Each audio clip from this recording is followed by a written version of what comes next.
Mulai ya Bapak dan Ibu. Suara saya terdengar Bapak dan Ibu.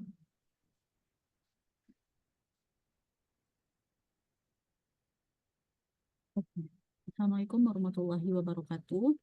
Shalom, Om Swastiastu, Namo Buddhaya, salam kebajikan. Selamat pagi dan salam sejahtera bagi kita semua. Puji syukur kehadirat Tuhan Yang Maha Esa atas limpahan rahmat dan hidayahnya, kita masih diberi kesempatan untuk hadir pada pagi hari berbahagia ini dalam keadaan sehat walafiat. Tak lupa sholat bersalam kita haturkan kepada Rasulullah SAW yang telah menuntun kita dari zaman kegelapan menuju zaman yang terang benderang. Yang saya hormati Kepala Organisasi Riset Tata, Kelola, Pemerintahan, Ekonomi, dan Kesejahteraan Masyarakat, Bapak Dr. Agus Nugroho, SDM Ekon. Yang saya hormati Kepala Pusat Riset Kesejahteraan Sosial, Desa, dan Konektivitas, Ibu Dr. Suci Wulandari, SPM. Yang saya hormati Ibu Melissa Tomlins dari School of Education, University of Queensland, Australia, selaku narasumber dalam kegiatan capacity building kita pada hari ini dengan tema Writing with Clarity, Enhance Our Academic Paper. Dan yang saya hormati seluruh sivitas Pusat Riset Kesejahteraan Sosial, Desa, dan Konektivitas di mana saja berada. Sebelum acara pada pagi hari ini kita mulai, izinkan saya memperkenalkan diri terlebih dahulu. Saya Ulfa Safi Azni, selaku Master of Ceremony yang akan memandu acara hari ini dari awal hingga akhir. Sebelum lanjut, mohon izinkan Bapak dan Ibu untuk bisa mengisi presesi kehadiran yang akan dikirimkan melalui room chat Zoom. Terima kasih. Untuk penulisan. Alangkah baiknya sebelum acara dimulai, kita berdoa menurut kepercayaan masing-masing. Berdoa dimulai.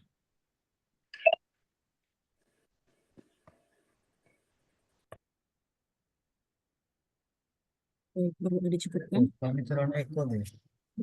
Memasuki agenda selanjutnya, yakni sambutan yang akan disampaikan oleh Kepala Organisasi Riset Tata Kelola Pemerintahan, Ekonomi, dan Kesejahteraan Masyarakat, Bapak Dr. Agus Nugroho, SE, Ekon. Kepada Bapak, waktu dan tempat kita persilahkan. Terima kasih Mbak Ulfa. Assalamualaikum warahmatullahi wabarakatuh. Salam sehat untuk kita semua. And very good morning, Miss Melissa Tomlins of Queensland University. Thank you very much for your time. We very appreciate for that. And also, thank you very much for everyone for attending this very important meeting. The topic is very important, writing with clarity to enhance our academic paper. This is in line with our focus, so that we are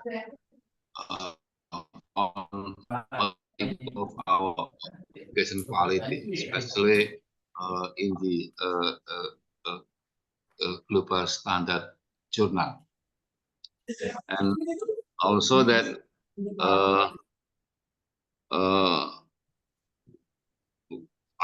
writing in English is quite tricky and sometimes very difficult for us as non-English speaking countries. And I think that sharing from Miss Melissa Tomlins will improve our understanding, especially dealing with the academic paper. And there is also a unique for writing academic paper, which is sometimes for us is important to share our research and knowledge to get publication. Terima kasih Bapak Ibu. Saya kira tidak berpanjang lebar sambil ngabuburit.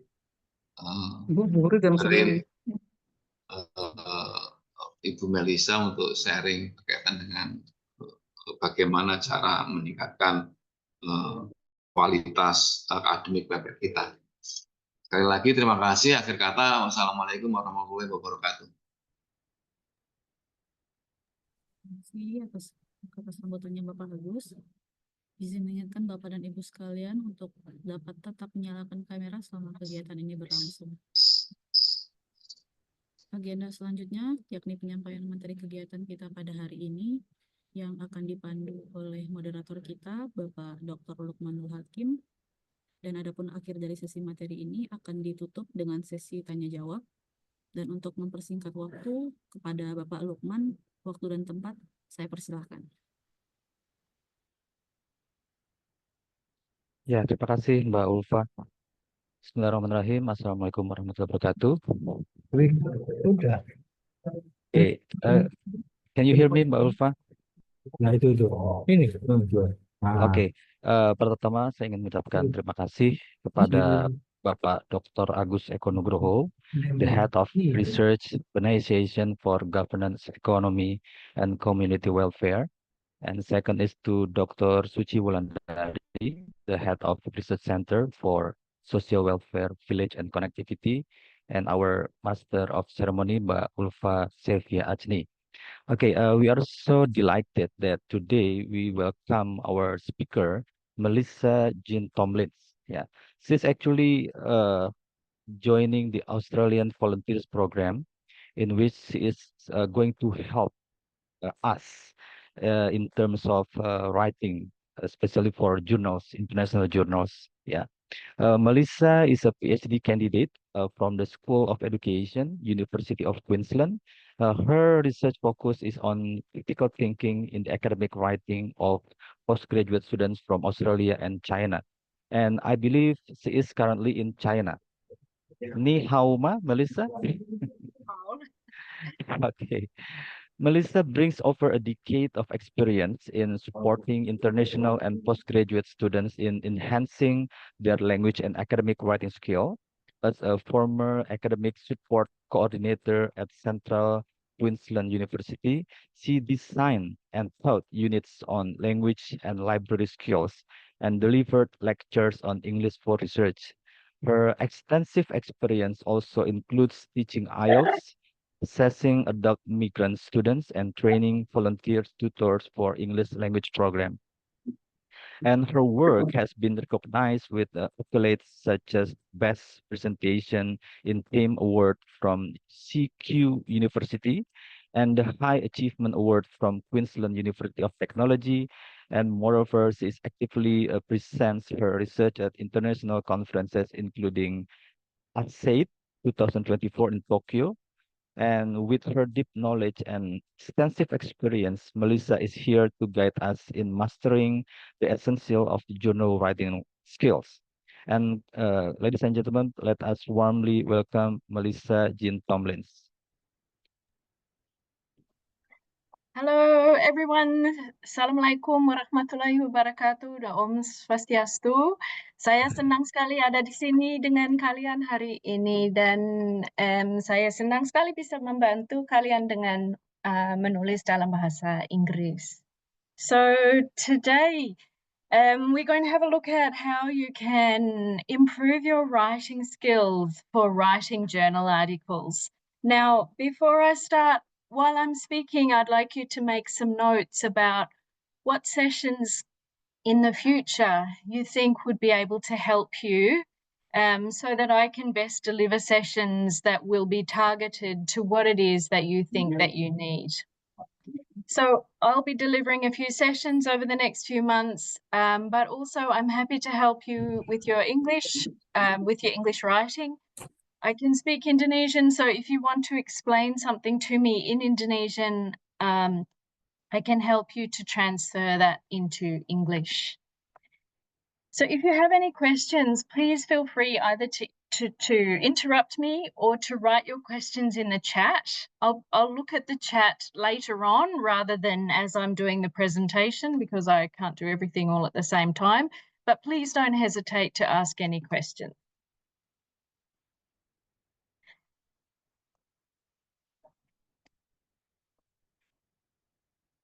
Oh.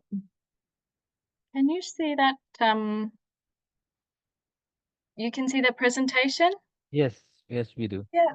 So you can see on this slide that just down the bottom here, you can see my my email address. So feel free to make a note of my email address and to email me if you have any questions or you have some documents that you would like me to look at. I'm happy to help wherever I can. And so I'm going to start with a very short introduction and then move in a little bit more to journal article writing and some of the ways that people find it very difficult and get very bogged down in journal writing. So thank you to Bapak Lukman for introducing me. So yes, my name is Melissa. I'm Australian. I do live in China and I don't speak Chinese very well, but I do speak Indonesian reasonably well. So I'm happy to help you in Indonesian, but I certainly can't do the same in Chinese. Just a minute, I will. Not sharing properly. Just a minute, I'm going.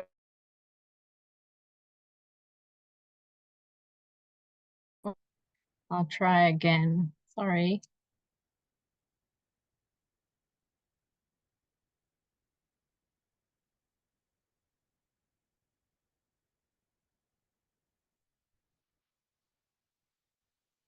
It's somewhere very nice in Vietnam. Okay, I'll try again. So, and so please do make a note of my email address and don't hesitate to contact me. So recently I've been working as a university lecturer and academic support in Australia, and I still do some translation work for Central Queensland University. I've worked a lot with international students, but also with a lot of Australian domestic students to help them with their academic writing. And so I think an important thing to know is that academic writing is nobody's language. So certainly there are advantages to being a native speaker in the same way you have advantages in writing in Indonesian over my writing in Indonesian, but nobody speaks academic writing, nobody naturally writes academic writing. And so it is something that needs to be learnt. And so domestic students also have a lot of problems with academic writing. So I've worked a lot online and as a lecturer and teaching adult migrants at all different levels in Australia. My background is a Bachelor of Arts in Indonesian and Asian Studies, and then I went on to do a Master's, and I'm just about finished my PhD. I'm in the final stages of editing. So my focus is on academic writing, in fact, but particularly looking at how people demonstrate their critical thinking. The students that I've looked at have been Australian students and Chinese students, and how they think about critical thinking, because it's such a crucial area of academic writing, very difficult to articulate. And while we say you need to be able to write critically, there's actually very little information about exactly how you do that. Does anyone have any questions about me? Will we carry on? So, yeah, writing a journal article for publication. The important thing about writing a journal article is to focus on it being your research. So what we need to know is, what are your ideas? What do you bring to this new topic? What is it that you're seeing in the data and in your context that nobody has really seen before? So the important thing is that you're clear on your ideas, and that's very difficult. It takes a lot of thinking and it takes a lot of time. But once you are clear about what your important story is, what your message is, what the world needs to know about your research, then it is that you're ready to write. So don't forget that it is you, and we need to know that you have something different to tell the world. Biasanya ada dua bahasa ya? Biasanya. Ini kan nggak ada ya? So research is messy, and I think that when we read other people's journal articles, it's easy to look at it and think, well, that's amazing. I could never do that. In fact, all research starts out very, very messy. The first drafts of anybody's research are really very messy and completely rubbish. And so it's part of the thinking process and the writing process altogether until you can kind of pull out all of those threads and really see the whole story very, very clearly. And it takes time. I can't emphasize how much time it really does take. You can't just do it in an afternoon. So when you're getting ready to write an article, I think one mistake people do make sometimes is trying to write about a whole lot of things. You have a lot of things to tell from your research, but just pick one of them. And if you focus very narrowly and very deeply on that particular aspect, you're more likely to be published because that's not covering a wide range of topics. It's focused very narrowly on one particular new piece of information that is a new way of seeing something or new to the world. And then you can write other articles about the other narrow topics that you have, rather than trying to write a broad sort of article. So when you write a broad article, it ends up being a bit like a textbook, and that's not the purpose of a journal article. So really focusing very narrowly. Have a look at 5 journals that you think might, suit the writing that you're doing, that might be suitable for you to publish in. Some people suggest you just focus on one. I think it's very, very, very competitive to get published. I think it's a good idea to focus on a few. And look at the focus of that journal. So if the focus is about globalization, for example, or if it's about women's health, but you're writing about men's health, then you're probably going to have to look at something else. If you're writing about changes in Indonesian society to do with globalization, then you pick the one about globalization. But journals themselves have a very narrow focus. And so being strategic about the journal that you choose, because the fact is that journals are really slow to even make a decision about whether they'll send your article out to a reviewer. So take the time to look at the journals, and when you're doing your own reading for your literature review, have a look and see what journals you seem to be using more and more, and maybe look at the scope on that particular journal. Maybe that's a suitable target for your writing. And this next point about emphasizing or foregrounding comes back a little bit to the narrowness of what it is that you're writing about. So, for example, I write about critical thinking and academic writing. So rather than addressing each of those equally, I might address a focus on critical thinking. But within critical thinking, there are sub-skills of critical thinking, and I might choose one of those sub-skills. Alternatively, I might decide that I want to prioritize students' experiences of critical thinking. And so it's looking at what do you foreground, because you can't treat everything equally. The journal articles are so tailored and so specific that it's important to be clear in your own mind about what is the main message that you want people to know, because it can't be everything. You might write 10 different articles, and then you might be including some of that information from all of them, but initially you're going to be having a very narrow focus. I think that this point here about your story, so think about your story and what your audience will find interesting. Now, your audience will depend on the journal that you're submitting to. So if they're writing to the journal about globalization, those people really love globalization. If you're writing about women's health, those people really love women's health. They don't probably want to know very much about the men's health. And so you've got to think about the audience for that journal. You might have your 5 journal articles, and you might write your article, and then you decide to send it to the Globalization Journal, and they don't accept it. They reject it. They send it back.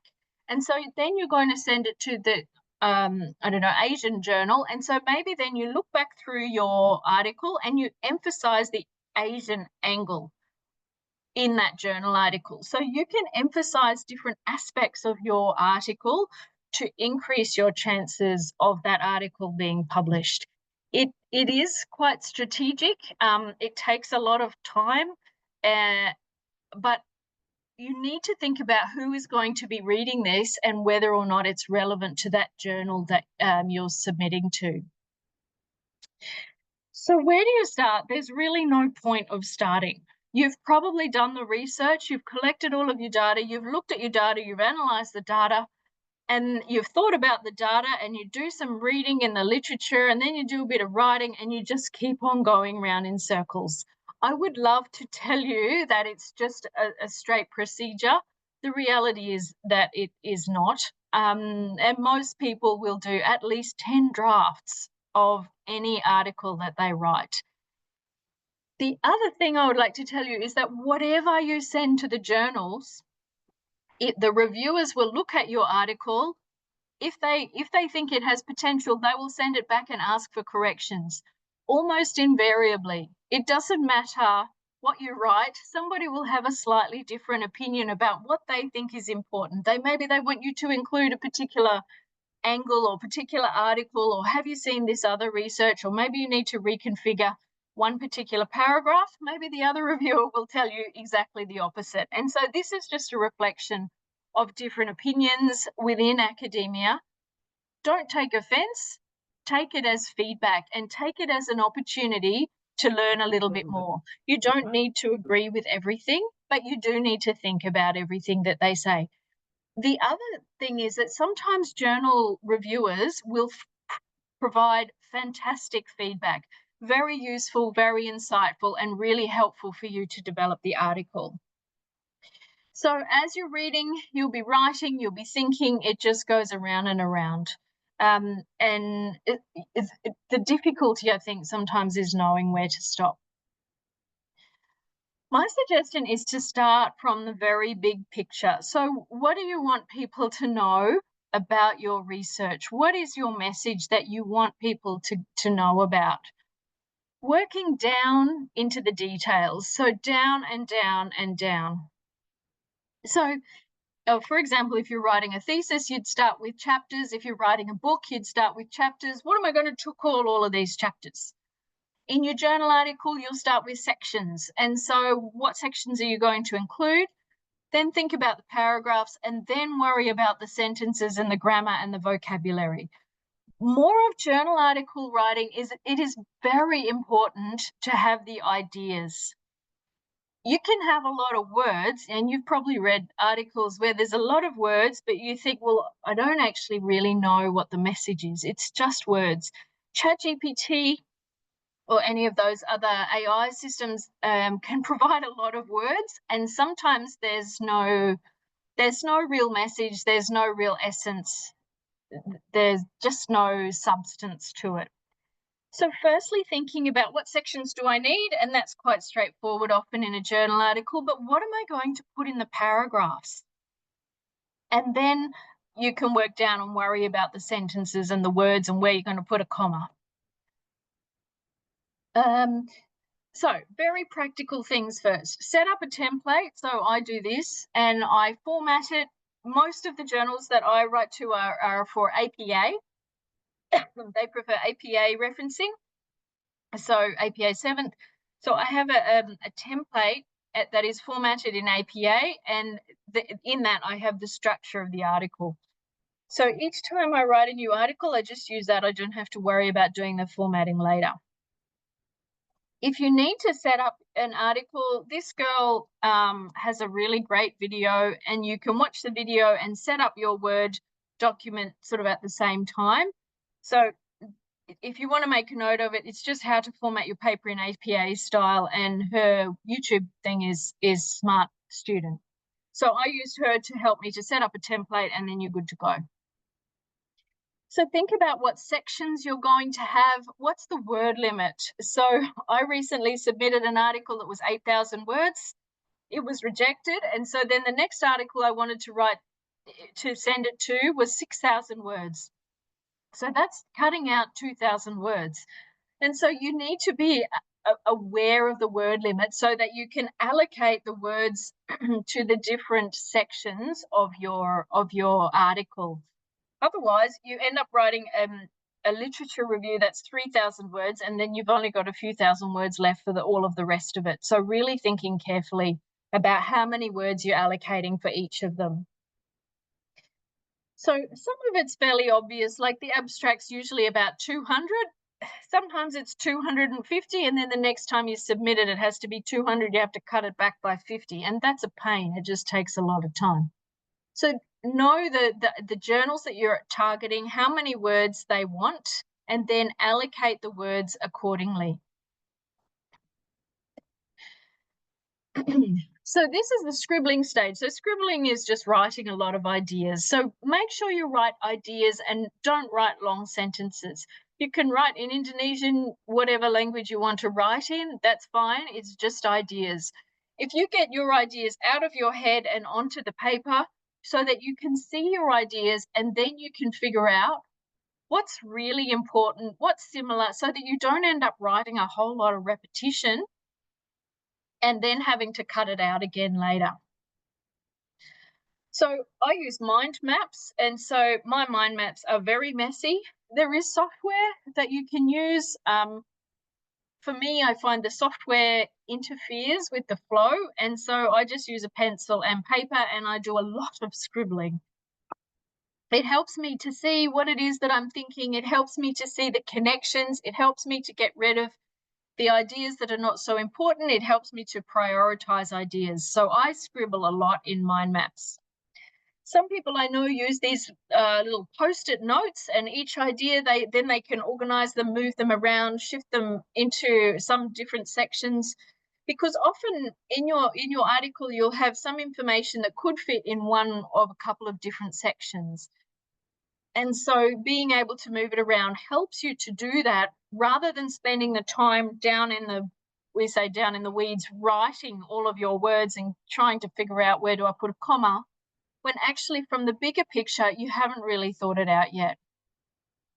Some people use lots and lots of headings, and that's another good way to organize and see what it is that you're thinking, so that you're really clear about what is my idea and how can I convey that clearly to other people who don't know anything about my research. Some people love spreadsheets. Apparently, J.K. Rowling, who wrote Harry Potter, she wrote a spreadsheet on a piece of paper like this and planned out the whole entire Harry Potter series on a piece of paper that looked very scribbly like that. Some people love spreadsheets. I can't stand spreadsheets, but some people are very good at using them, and so that might work really well for you. And so you might have your own combination of methods. You might have a new method. That's fine. The important thing is that you have your ideas and you know what your ideas are, because in your head often they can be a little bit fuzzy, so not very clear. When you can see your ideas, you can see them on the paper, then you can combine them, then you can delete them, you can make connections between them, decide this maybe should go up here, maybe it should go in the lit review or the introduction. You don't want to repeat it. And so really at the planning stage, making those decisions to combine, delete, connect, prioritize, and then decide on how it is that you're going to structure it. Which ideas will you keep in? Which things are very interesting, but maybe they need to go in a different paper. When you're writing, it's very difficult and painful to cut out paragraphs because you thought so hard about it. Just cut them and paste them in another document. So for every article, I will have another document that says bits cut out. So I put them over there, and the fact is I never ever look at them again. But if I felt suddenly I needed to, then I could, and it just feels less painful because I haven't pressed delete. So I could get them again if I needed to. But this scribbling stage, this thinking stage, just seeing your ideas and deciding what you're going to put in is absolutely crucial. And then you need to communicate your ideas. Once you know what your ideas are, you can start planning. So a lot of people do the abstract and the introduction last, and I think that that's absolutely fine. Sometimes you need to get the whole overview before you know exactly what you want to write. Sometimes I would start at the findings or the methodology section, because for me the methodology is quite straightforward. I know what I did, and so I can just write that bit, and then that's one section done as a draft. You know how that informed the findings. You know what your findings are because you've already analysed them, and so you can write about the findings. The literature review gets a bit messier because you're trying to bring in things from all over the place and pull them all together. But then when you've got your literature review, you can see how that connects to the findings and then maybe write the discussion. You can come back and write an introduction that covers the whole thing, as well as your conclusion, and then the abstract is kind of a summary of everything. If you're using APA 7th, actually their website has a very good structure for an abstract, just if you need some help with writing the abstract. So you can write bullet points in each of these sections so that you're clear about what it is that you're going to put in each of the sections.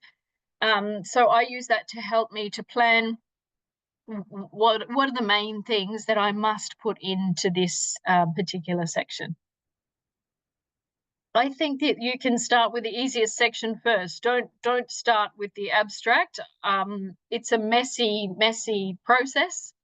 The thinking isn't linear. The reading isn't linear. Nothing about it is linear until you have to put all of it into one long Microsoft Word document. So by linear, I mean all in one line. So start with the easiest section first.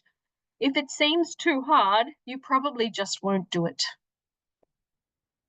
So very important, again, to be very clear and confident in the main message that your article wants to convey. And so if your main message is about globalization, then make sure that's foregrounded. Don't get all of the other side issues to cover over the main issue. If you know exactly what you want to write before you start writing, that's an enormous advantage. Many of you have perhaps studied academic English, and so you know how to organize a paragraph. Certainly I can help you with that, but there's no good writing your paragraphs if you don't understand in your own mind how each of those paragraphs work together, and making sure that you have an opinion and that opinion comes through. So maybe you think that globalization is a fantastic thing, then that's fine. Then you argue that throughout. If you think globalization in the context you're talking about is not a good thing, that's fine. Then argue that throughout.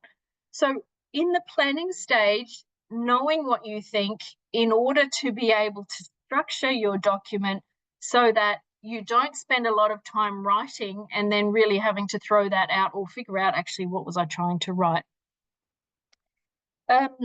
Some people find that it helps them just to write and that just all of their ideas can be put down onto the paper. That's fine, but then you'll probably have to do a lot of unpicking. And it's the same idea as putting your ideas down in a mind map. It's just that you worry about the grammar and the vocabulary, and that takes a lot of time, and it doesn't really focus just on the ideas. The ideas are the important thing. The language is the vehicle to communicate that. So I can help you certainly with the language, and as I'm sure you know, there's software that will help you, such as Grammarly. What I really strongly recommend you not doing is asking ChatGPT to write your article for you. It's easier, but people now are very used to reading ChatGPT articles, and it's very easy for us now to spot an article that was written by ChatGPT. So by all means use ChatGPT, but we'll have a look at a couple of different ways of using it. I'll just have a quick check. Any messages?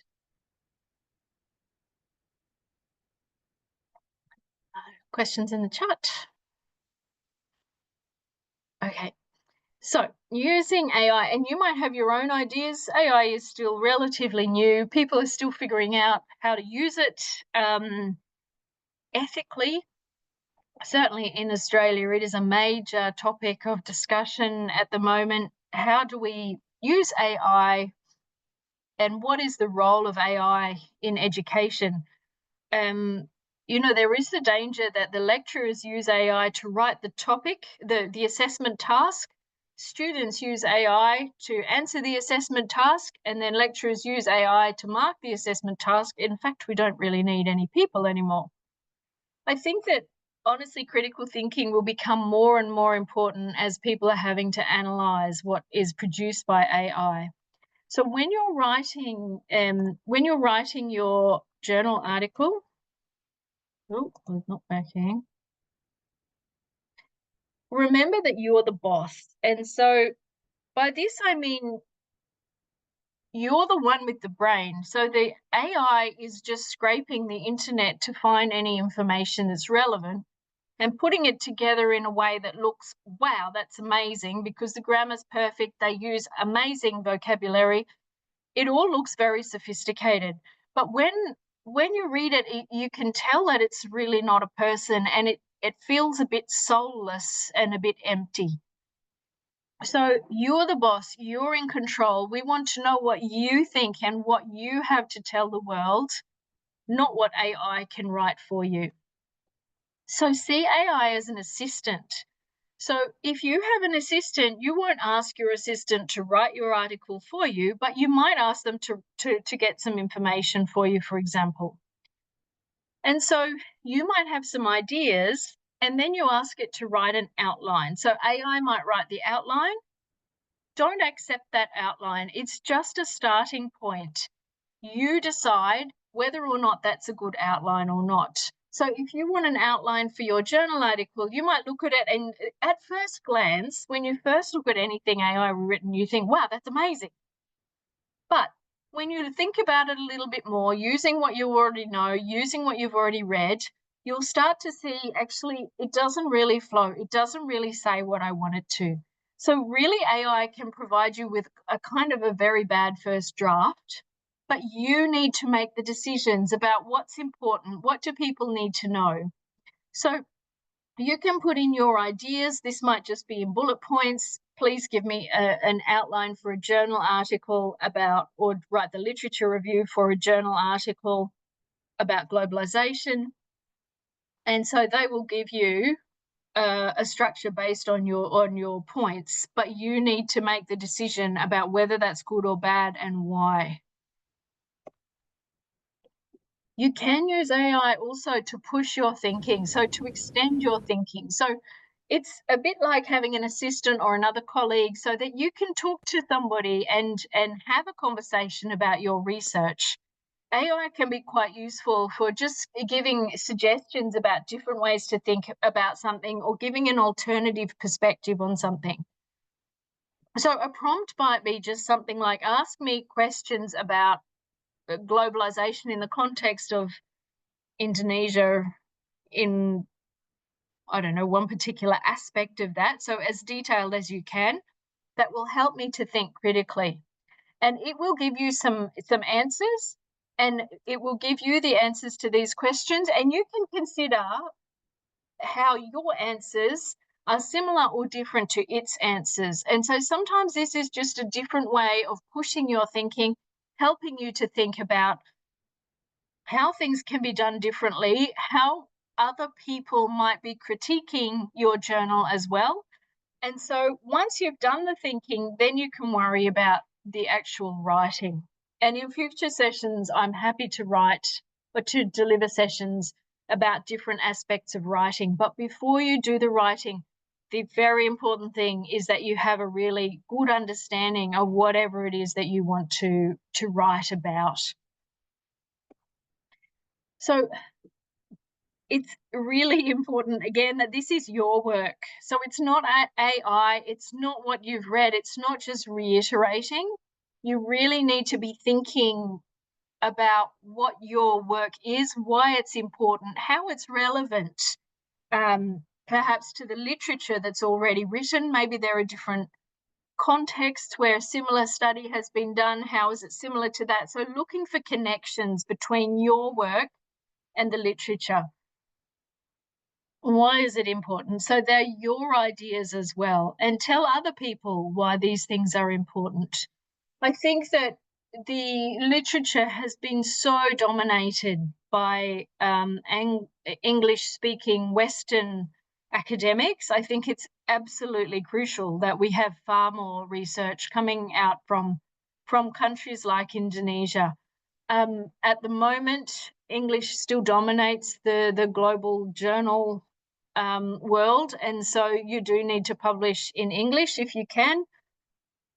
You know, you are the expert on the content, so you know all about whatever your topic is. But I'm certainly very happy to help you to be able to articulate that.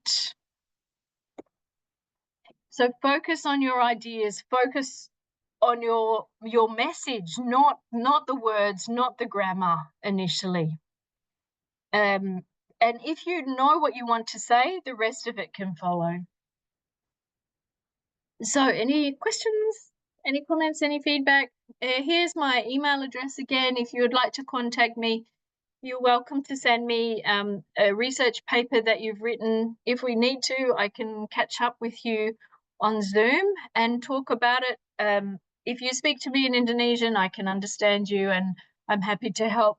Sometimes it's very difficult to explain complex ideas in a second language or abstract ideas in a second, or for some of you, third or fourth language. And so I'm happy to listen in Indonesian and to be able to help you to put that idea into English.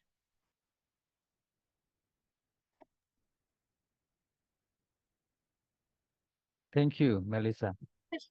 Oke, Bapak Ibu, Melissa ini mengikuti program Australian Volunteers dan beliau bekerja sama dengan KSDK untuk membantu kita aktivitas BRIN KSDK dalam beliau bisa membantu dalam berbagai hal terkait dengan penulisan jurnal internasional.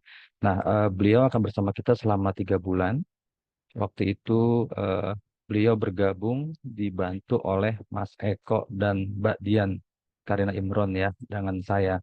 Waktu itu ada 2 kandidat kebetulan sama-sama volunteers, tapi Melissa itu punya kelebihan mampu berbahasa Indonesia.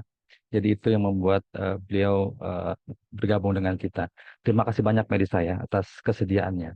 Oke, selanjutnya Bapak Ibu silakan jika ada yang ingin bertanya. Waktu kita sampai jam 10.30 ya. Silakan gunakan waktunya. Bisa bertanya dengan bahasa Indonesia atau dengan bahasa Inggris. Nanti kalau bahasa Indonesia Melissa bisa mengerti, kalau Melissa tidak mengerti nanti saya bantu terjemahkan. Silakan Bapak Ibu. Jika ada yang mau bertanya melalui chat juga dipersilakan. Melissa sambil menunggu teman-teman bertanya ya. I think what you have presented are so interesting. I like the idea that you say focus on ideas, not word or grammar, because that is actually my problem. You know, whenever I read, whenever I write, sometimes distractions comes in terms of grammar. You know, with Indonesian or other international people who not speaking English. We are focusing on grammar because you don't want to be wrong sometimes.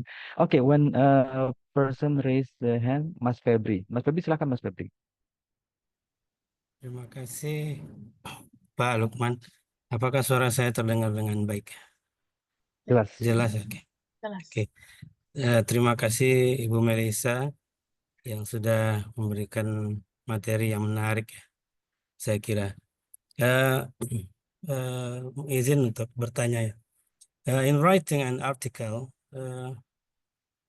commonly we feel like we are writing something important paper, but the reader or journal editor doesn't see the important argument in article we write or we finish or we submit in a journal. How to make a compelling and strong argument in an article? What steps should we take to make a strong argument? Thank you for your answer. Terima kasih Pak Lukman. Terima kasih Mas Febri.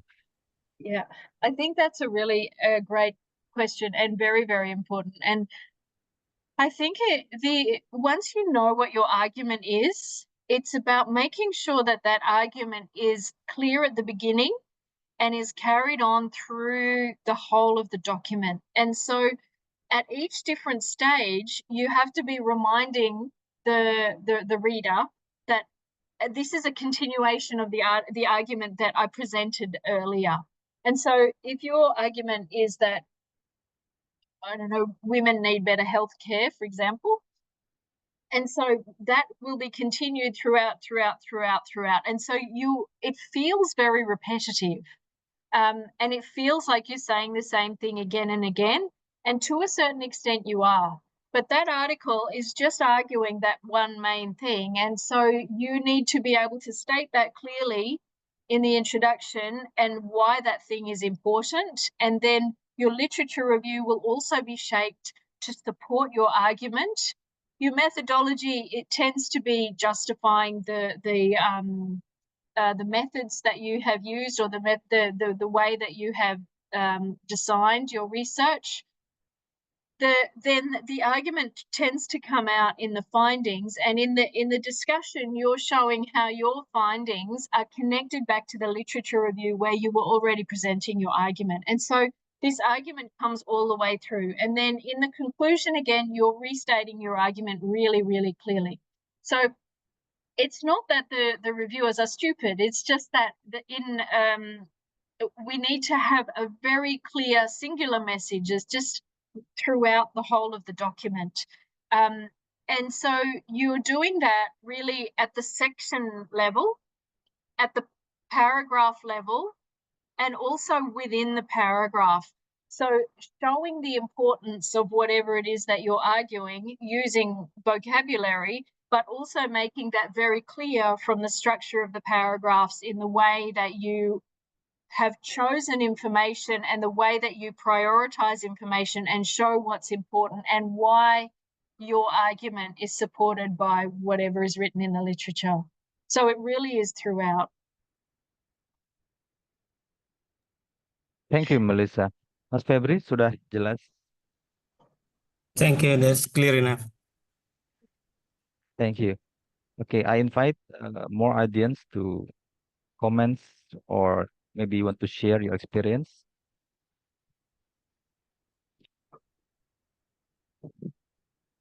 Okay, Melissa, I am asking you one question. You said that we should be narrow in terms of the ideas. Yeah, it should not be so broad. No, the problem is how narrow is narrow. For example, I would like to conduct a research on early childhood education. Okay, and then when it comes to narrow, then it should be, for example, the area focusing on Jakarta, for example. But is it Jakarta broad or narrow? And then Jakarta means, is it like the southern part of Jakarta, or maybe in district level, or what? Okay, maybe you can share about that one. Thank you. So I think narrowing it in one particular aspect. And so, you know, if you're looking at a very, very narrow aspect of early childhood education, like questioning in the classroom or something very, very narrow, and you've done that in Jakarta, then it makes it seem that that's a fairly big context but on a very tiny topic. The alternative might be that you look at one particular school and then a couple of different topics of early childhood education, maybe, I don't know, questioning and direct teaching or something and something else, but in one very narrow context.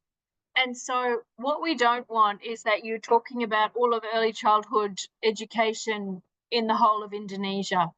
And so deciding what's more important. Is it more important that people know about the context in Jakarta, or is it more important that they know about questioning?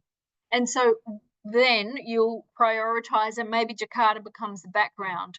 Or maybe your angle is that actually early childhood education in Jakarta needs a lot of support or something. And so then you'll prioritize that aspect. So looking at it and seeing, is the context the important thing in this, or is it that teaching technique, or is it something about the children that's important? And then really focusing in on that aspect. So if it's about the teaching pedagogy, then you'll really, really foreground that, and Jakarta and the children kind of come to the back a little bit. But making the decisions early on about what it is that you're going to foreground, I think, is very important. It's not easy to kind of blend it and then making sure that one thing really stands out. But if you have that way of thinking in your mind before you start, it's much easier to remind yourself, okay, it's not so much about Jakarta, it's more about the pedagogy in early childhood classrooms. Awesome. Yeah, does that? Thank you, Melissa. Melissa, we have 3 questions in the chat box. First is from Dian Kusuma. She asks, I have a question regarding the use of Grammarly in academic writing. Since Right. there's an increasing AI usage in research, do we need to declare Grammarly usage when submitting a paper to a journal? Okay, that will be Yeah, the first and question. I think that is a very important question, actually, because I think at the moment what we're seeing with AI is a lot of turbulence or a lot of unrest about what is AI and how can we use it. So different journals at the moment have different rules about what you can do and what you can't do. And also those rules are changing. So 1 month they have absolutely no AI, and then the next month they had a meeting and they decided actually it's okay as long as you declare it. So if you're going to submit to any article, they will make you acknowledge their statement about the use of AI. If you've used AI, just say you've used AI. That's not such a major problem, I don't think, for most of them at the moment. Whereas 12 months ago, they were like, no, nobody can use it. So if you've used Grammarly, depending also on how you've used Grammarly, so some of them are asking you to say, what is it that you did with the AI?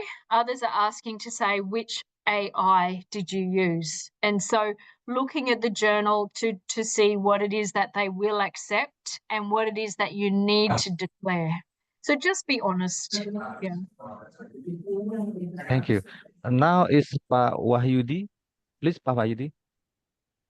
Ya, terima kasih Pak Koman. Saya akan menyampaikan dalam bahasa Indonesia saja. Jadi dalam dunia tulis-menulis ini, kita tidak bisa menghindari penggunaan AI. Ya. Jadi karena banyaknya AI, jadi kita harus secara bijak bisa menggunakan. Nah, pertanyaan saya kepada Miss Melissa, bagaimana tahap-tahap AI yang harus kita gunakan untuk mengimplementasikan ide kita supaya menjadi paper yang siap publish. Karena pilihan-pilihan AI kan memiliki spesifikasi sendiri-sendiri. Jadi mungkin Miss Melissa punya pengalaman tersendiri bagaimana menggunakan AI secara bijak dan tahapan-tahapannya mungkin bisa disampaikan. Mungkin untuk tahap awal kita ingin mengimplementasikan ide kita pakai jenis AI yang seperti apa. Terus untuk prosesnya pakai jenis AI yang seperti apa. Mungkin seperti itu Pak Lukman, mungkin bisa minta tolong ditranslate. Okay. Yeah, Pak Wahyudi. Melissa, can you understand? Oh, I can't Or hear should it I? very well. Okay. Actually, Pak Wahyudi is asking that this time we cannot really avoid the use of AI because AI is everywhere, but we must use it wisely. Okay, and please share with us how's the steps of using AI for our writing. For example, in the brainstorming stage, maybe you have idea like which AI which is best, and for the literature review, which one is maybe best, something like that. Thank you. Yeah. So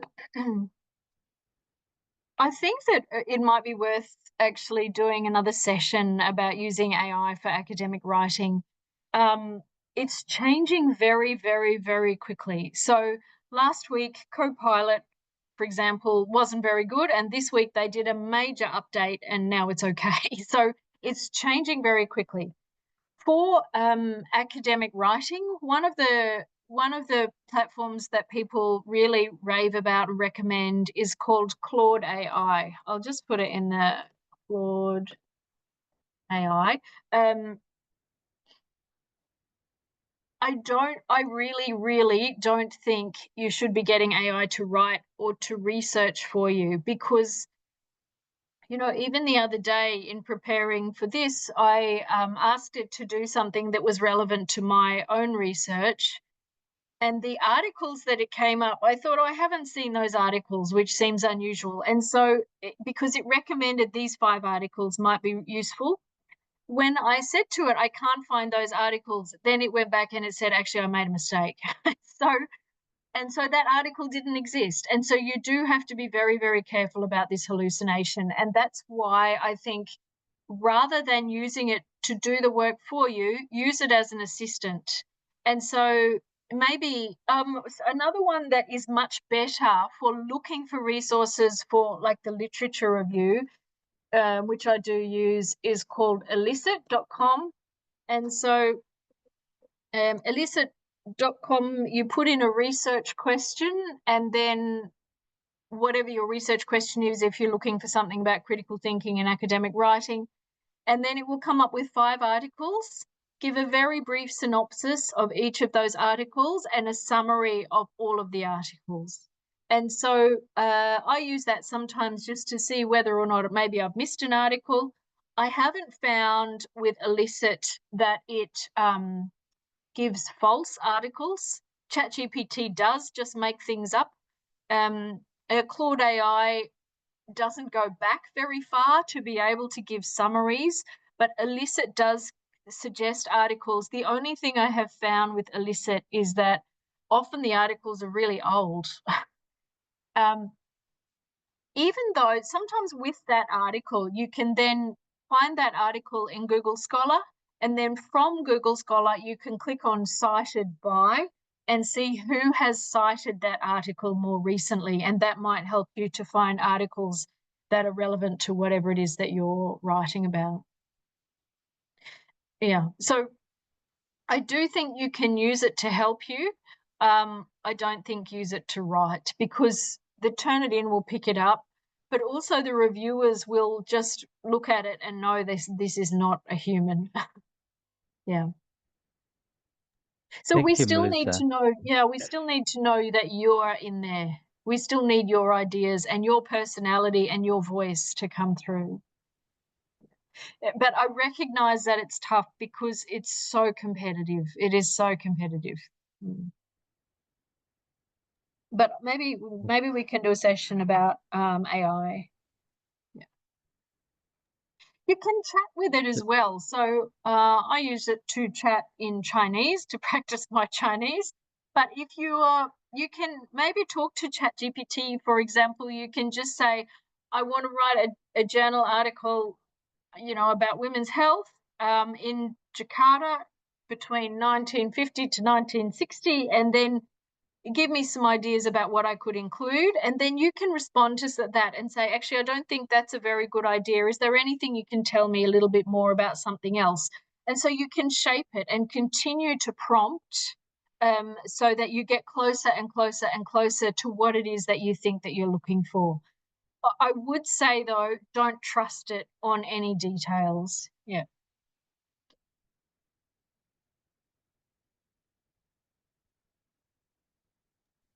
Sudah dapat ya Pak Wahyudi? Jadi Iya. Cloud AI dan elicit.com. Tapi elicit.com ini artikelnya katanya sudah tua-tua gitu ya.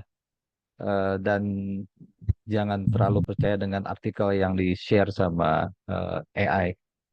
Harus cek dan recheck.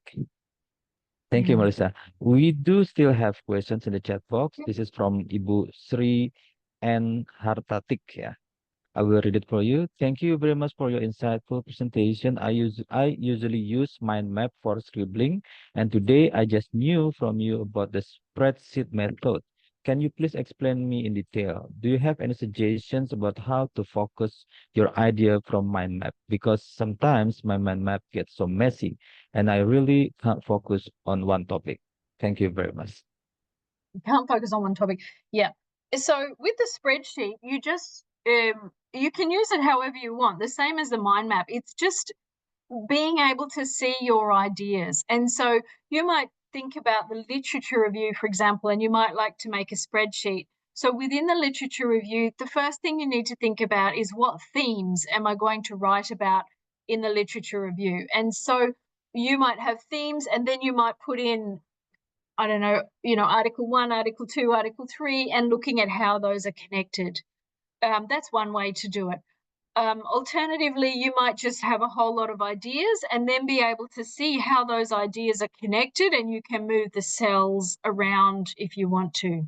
I think that I don't think in a very linear way. I think the spreadsheet idea is much more linear, but I think that that can be very useful for people tracking an argument. So, for example, you might have each of your sections written in your spreadsheet, and then what your argument is going to be in the introduction, how that argument is going to be transferred in the literature review, throughout the document.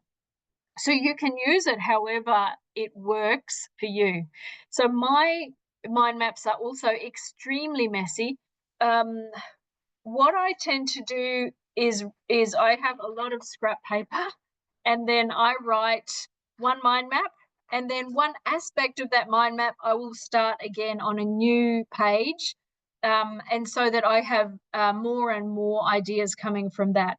Then I will go back to that, and then I just cross out. Sometimes I take a photo of it if I think I need to have it for later, and I will cross out what I think is not relevant.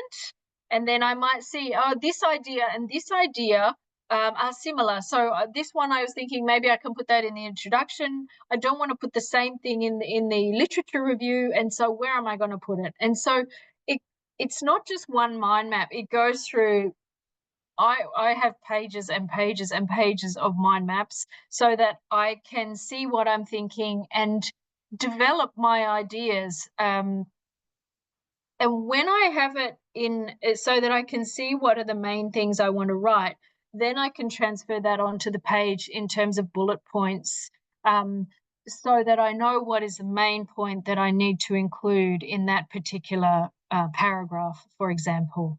It also helps you just to see where there's repetition and what you want to cross out. It is very difficult to focus on one topic.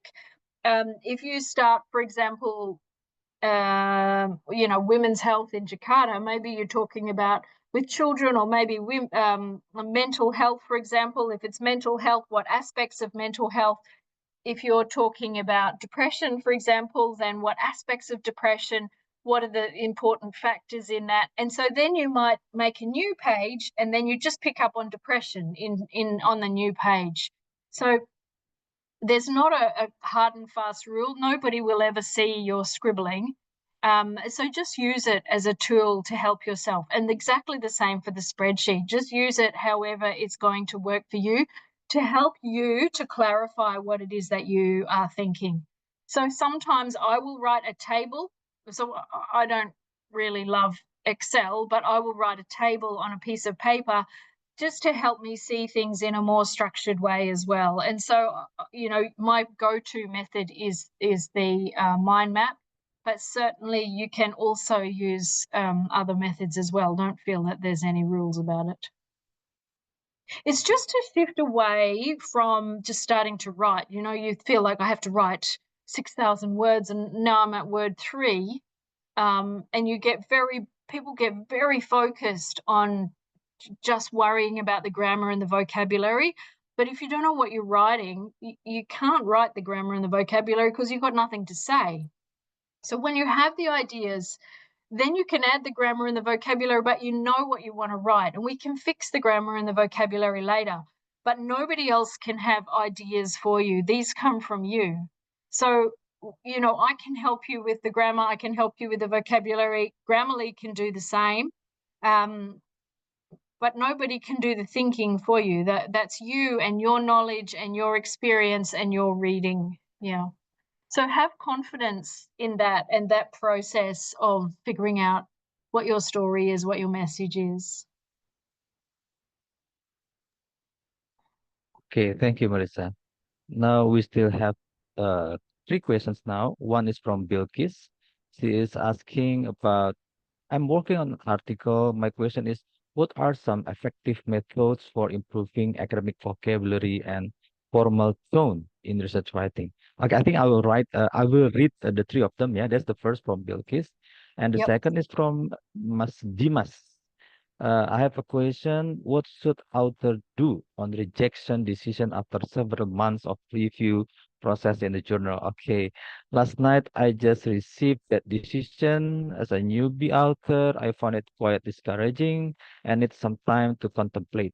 Should I directly submit it to other journal or revise it, considering feedback from the previous journal reviewer? And third is from Mastri Margono. Without sufficient scholarly references, I believe AI can occasionally be a pipe dream. This is due to the fact that many opinions outcomes are modified. It is crucial to think that it should be dominated by our central thought. Okay, interesting. Please, your response, Melissa.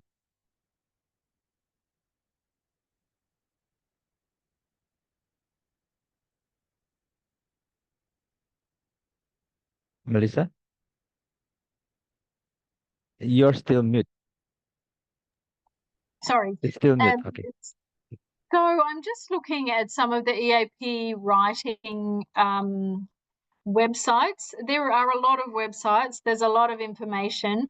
I'll just put this one in the chat for you. Maybe I'll share it as well. Because it is really very tricky to know where do you even begin. So 2 things that I would suggest. One is this called EAP Foundation. Can you see that at the moment? Can you see that? Yeah, Pak Lukman? Yes, yes, Yeah. yes. So I think that this is really useful because it gives different levels of strength of words. So, for example, it has some practice, but if we look at academic writing, and I haven't put this, there is some general overview. I'll just see if I can find one particular thing I was looking. Oh, somebody's coming to the door. This is about creating cohesion, for example. Oh, the door. I think I might have to sign for something. Maybe just have a look at this for a minute. Okay, no worries. About examples. I can't find it. I'll find that page for you and send it to you. So it has different levels of strength of different words. The other one is Manchester Phrase Bank. So this is, I'll also put this into the chat for you. This is a very useful website if you just get stuck and you just can't really quite think what words you want to use. So down on the left-hand side is different functions that you would use for language. So, for example, being cautious or being critical, different ways of classifying. So these are some good language terms that you can use to help you to express something. They're sort of sentence stems. Across the top here, there's different basically chapters of a thesis, honestly, or sections of a journal article. So introducing work is the introduction, referring to sources is the literature review, then it goes to methods, results, findings, and conclusion. If we come into the referring to sources, it has lots of different subsections of different things that you might want to do when you're referring to a source. So if you want to give for example, a historical perspective, then it has lots and lots of sentences, structures to help you to write the sentence that you need, and you can put your words or your context in there. So for many years, this phenomenon, you might change that to whatever your phenomenon is, was surprisingly neglected by and then whatever. So you can use these. They won't come up as plagiarism because they're just very strong collocations that are used repeatedly in English. So this website has an extraordinary number of sentence stems that you can use to help you to sound more fluent. And I'll see if I can find that EAP one as well. Does that help with the writing? I used to use this website all the time, and I haven't used it recently. Oh, maybe it was in here. Okay, so this is in vocabulary, academic vocabulary. And it has these two very useful things, the academic word list and the academic collocation list. So collocations are words that are very commonly found together. These are very important in helping you to sound fluent. So it has this very, very long list of different words that often go together. So if you're using the word access, for example, then often we use, rather than give access, we probably use allow access or deny access. And so it just gives you words that often go together that will help you sound more fluent in English. I'll put this particular link in the chat as well. Not every word is there, but they're very useful in just trying to give you some words that go together to help you to sound more fluent. Does that, who was asking about Valkis? Does that help? With The second is how to handle rejection. Yeah, right. That's a great question as well, because it's inevitable. And so I think that rather than seeing it as a rejection, seeing it as you really need to make some changes to your article so that it better meets the criteria that they're looking for. Now, I agree, absolutely agree, that the criteria are invisible. So we don't really know. They have a general idea. My suggestion is when you get a rejection and there's a lot of feedback, be grateful that somebody has taken the time to write all of that feedback, then get away from it from a couple of days and don't look at it because you put a lot of work into it and now someone's telling you this is not good and that's not good. When you look at it again, try to categorize the feedback. So is the feedback about language? Is the feedback about ideas? Is the feedback about structure? Is the feedback about the methodology, or is it about the literature review? What aspects is the critique about? So rather than thinking, oh my goodness, everything is terrible, try to look at it and see what it is that they have asked you to change. If it's really enormous feedback and they really, really didn't like it, you don't have to resubmit it if you don't want to. If you think that they saw some good things in there, but they want some things to change, that's also okay, because nothing that you write will ever get that everybody says that's amazing. So if you think you want to resubmit it, look at it, see what it is that they are talking about, and make a table. So we make a table of all the comments from the reviewers and then how it is that you addressed each of those comments. It might take a couple of days to address each of those comments, but at the end of it, you'll probably have an article that is much stronger than the first version that you submitted. So see it like writing is a process. You write the first draft, it's almost always completely rubbish compared to the 10th draft that you do. This is another process, another step in the process of the writing is getting this feedback. The difficult point comes when one reviewer says, you know, this is great, and reviewer 2 says that's completely rubbish. And then you need to decide for yourself, what do I want to do and why? If they give you some feedback and you don't agree with it, you can just write, thank you for your feedback. I have decided not to change that section or whatever because of this, that, and something else. Yeah. So if they've taken the time, so it's moved past the editor, they've sent it out to reviewers, and those people have taken time to write the feedback.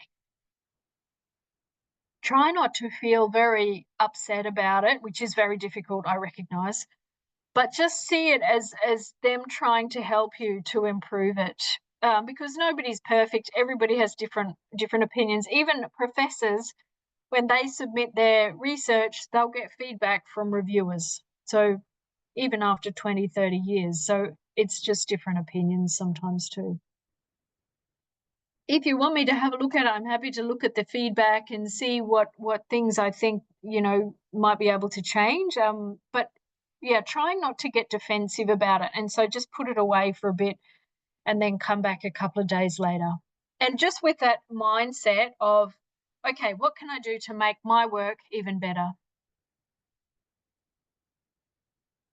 Oh, sorry, I'll stop sharing that. Okay. Thank you, Melissa. This is a statement actually from Pak Trimargono that an article should be dominated by our central thought. So I think we have agreement on that particular thing. And we have questions from Reza and Denny Al-Bahri. Reza asks, how can I make sure my article writing is clear in terms of ideas and concepts? And what strategies can I use to make my article more appealing to readers? And Mas Denny Al-Bahri asks if I will explore ideas, themes, and problem gaps, including research discussion from AI, then present them in an article writing on things suggested by AI. The question is, will the writing be questioned as a paraphrase? Okay, those two questions I think needs your response. Yeah, I think I didn't answer the one about AI previously as well.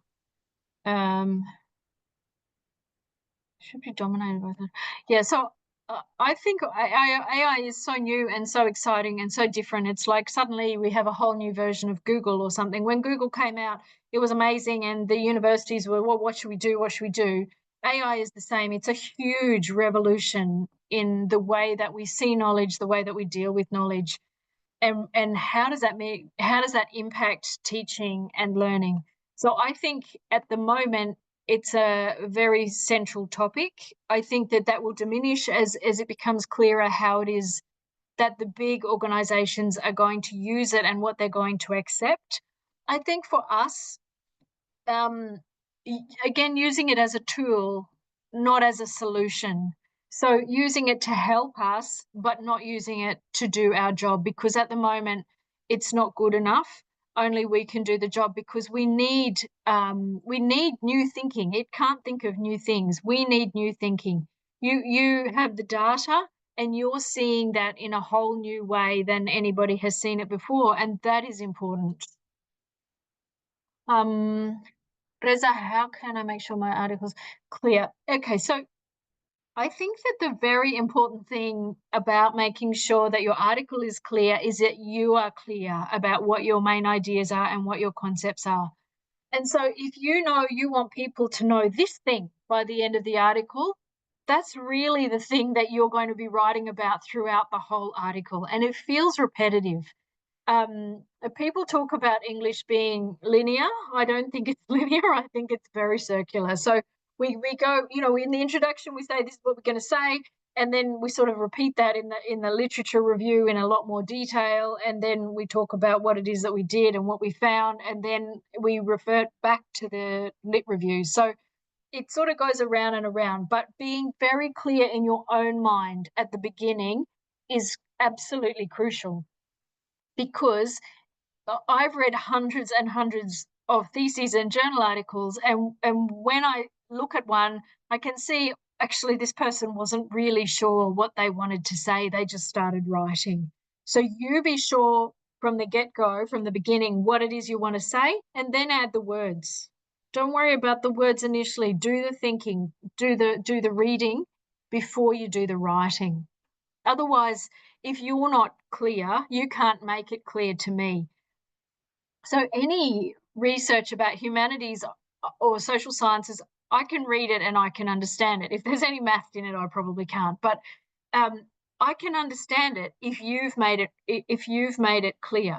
You can understand my research or any other humanities and social sciences if that writer has made it clear. So in English, it's the writer's responsibility for the clarity. And so if your message is clear, that's important. In terms of making it appealing to readers, I think if you have this message, before that, in the introduction, you set up a tension. What is the tension that you're addressing in this article? And so maybe it's that, you know, we don't know anything about something or other in Jakarta, then that's okay. So we don't know anything about that. This is the gap. And so this is your message that this thing is important and this is why we need to change it. And so making sure that from the beginning, the context and the importance of your research is really clear, because I don't know anything about your research. You don't know anything about my research. I need to be able to explain to you what it is about that research that's really important and really interesting, and you should keep reading so that you know how I see this thing. So the clarity of the message really is crucial. Okay, so if I explore ideas, seems all right. Okay, so at the moment, there are thousands and thousands and thousands of articles coming out about AI as we start to learn how to use it and use it differently and think about it differently and, you know, the ethical implications and whatever.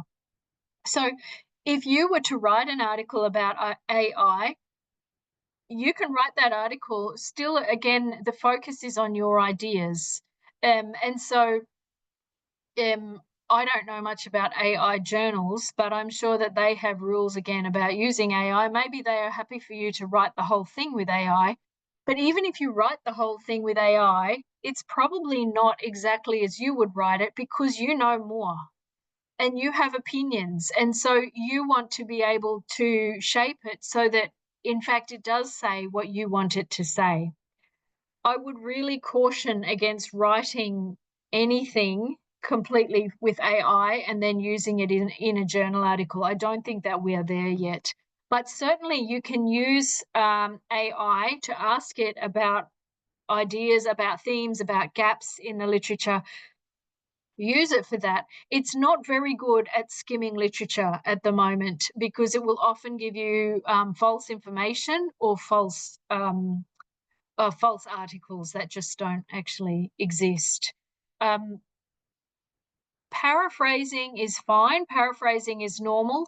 But if all of it's written by AI, then it will just be AI written rather than you writing it. Yeah. So I think even if you're writing about AI, a friend of mine has just published yesterday was published an article that she wrote about AI, but she did write it herself, perhaps with the help of AI, but she wrote the article. Yeah. Okay, one compliment from Riren Purba, do the reading before you writing. She likes that quote.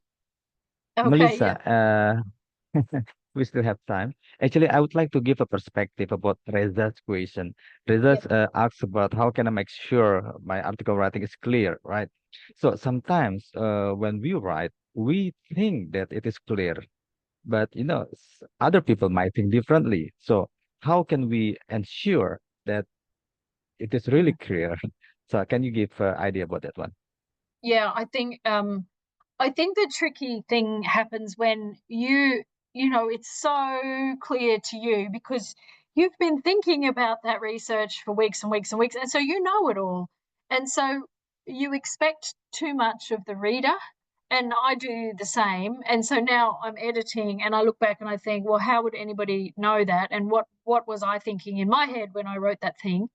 Because sometimes we assume too much, and what the reader loses the continuation when you write a sentence and then you jump to something, but there's something missing. So you haven't explained something.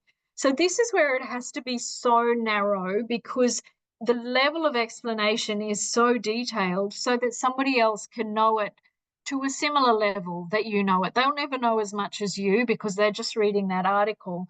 But you know, being able to step the reader through that article. You need to get away from the article for maybe a week or so and then come back and read it again to see, oh, actually, it seems like I jumped a step there. There is a session that I can do which is about flow and about how you make the ideas stay together. So, you know, in a paragraph, you have the topic sentence, and then you might have some sort of an example or an elaboration, and then you might have an analysis of how that evidence or whatever matters and how it's connected back to your topic. So rather than just using that peel paragraph structure, making sure that you've got the analysis and the connection to the topic so that it's really clear what it is, how it fits into the bigger argument. But each of the sentences then picks up on something from before. And so by having this chain between the sentences, it's much easier to make the flow clearer, and you're less likely to miss out a major step where somebody goes, whoa, what happened there? How did we suddenly end up with that conclusion? Because before we were just talking about the findings and now suddenly we're at the conclusion, but I don't know how those findings informed that conclusion, for example. Yeah. They talk about Awesome. leading the reader by the hand and stepping the reader through. And so, you know, if you're explaining it like to your husband or your wife who is interested but doesn't actually know about your research, you need to explain it in detail. Or maybe if your friend or somebody who is interested but doesn't know the details, so that you have a reader in your mind and how much explanation you'd need to do.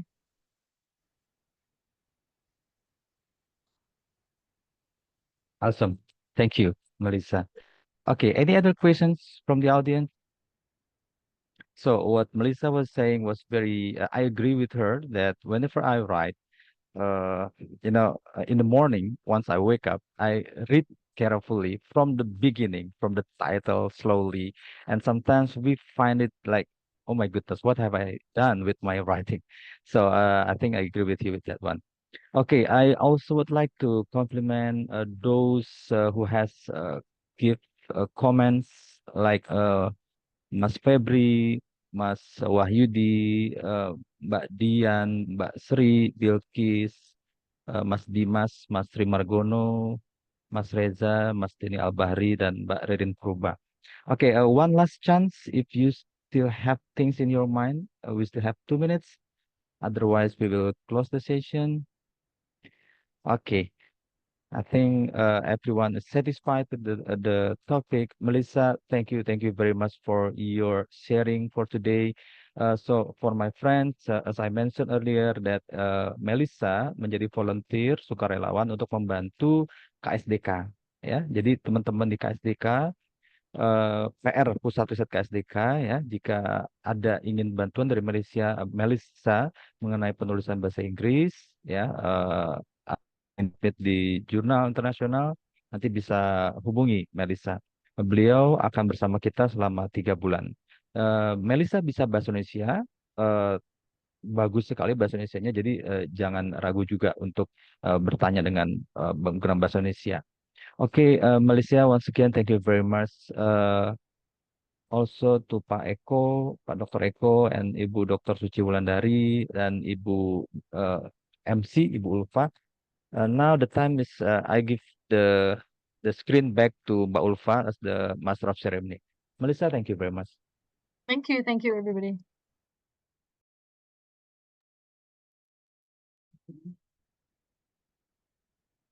Mbak Ulfa ada di situ? Oke. Oke, usai sudah sesi materi dan tanya jawab pada hari ini. Terima kasih sekali lagi saya ucapkan kepada Ibu Melisa dan Pak Lukman. Maka selesai sudah kegiatan capacity building kita pada hari ini. Mohon izin Bapak dan Ibu sebelum mengakhiri kita ada sesi dokumentasi terlebih dahulu. Mohon sekiranya Bapak dan Ibu menyalakan kamera untuk sesi dokumentasi. Miss Melisa, before we begin, we will have a documentation session.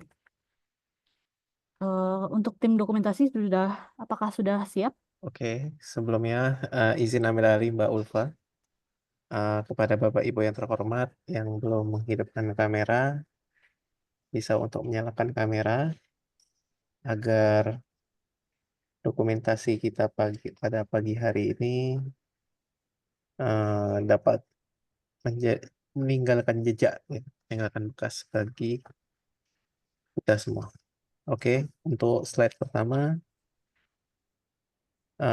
saya akan hitung mundur ya. 1, 2, 3.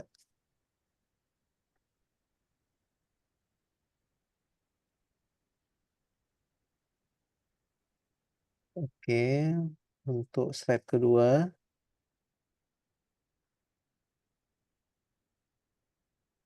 1, 2, 3.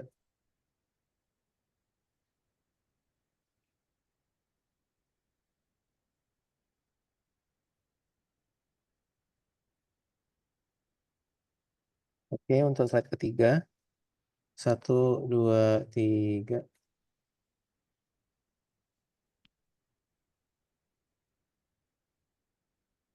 Slide keempat ya. Ada beberapa yang hidup kamera, ada yang beberapa tidak. Oke, slide 4. 1, 2, 3.